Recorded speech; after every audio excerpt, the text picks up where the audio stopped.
قربانی کرنے والے کی نیت صرف گوشت کھانے کی ہو اور حرام مال سے قربانی میں شرکت کرنے والے کا حکم۔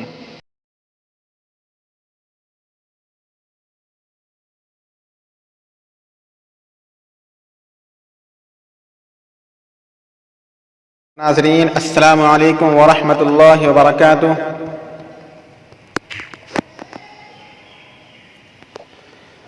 ایک سوال آیا ہوا ہے،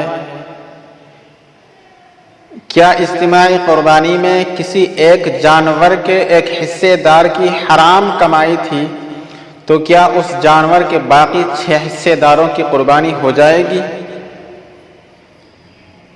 الجواب وباللہ التوفیق۔ بسم اللہ الرحمن الرحیم۔ اگر اجتماعی قربانی میں کسی ایک حصے دار کی یا کسی ایک شریک کی آمدنی حرام کی ہو اور واقعتاً اس نے قربانی میں حرام مال سے ہی شرکت کی ہو تو ایسی صورت میں باقی شرکاء کی قربانی بھی صحیح نہیں ہوگی، کما فی فتاوی الہندیہ۔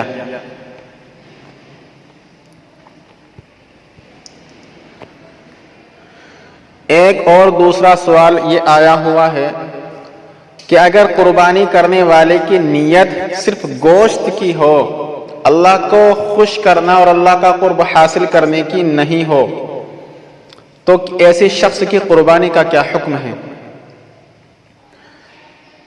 تو الجواب وباللہ التوفیق۔ بسم اللہ الرحمن الرحیم۔ اگر قربانی کے جانور میں کسی نے صرف گوشت حاصل کرنے کی نیت کی، قربانی ادا کرنے یا ثواب کی نیت نہیں کی، تو ایسی صورت میں قربانی صحیح نہیں ہوگی۔ ایسا آدمی اگر مالدار ہے تو اس پر قربانی کے ایام میں ایک اور قربانی کرنا لازم ہوگا، اور اگر ایام قربانی گزر گئے تو اس پر ایک متوسط درجے کی قیمت والے جانور کی قیمت کا صدقہ کرنا واجب ہوگا۔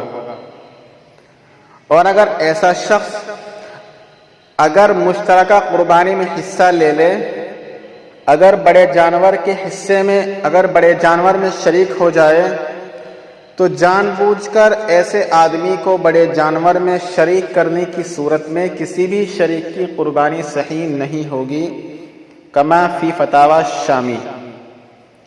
فقط والسلام، واللہ اعلم بالصواب وعلمہ اتم۔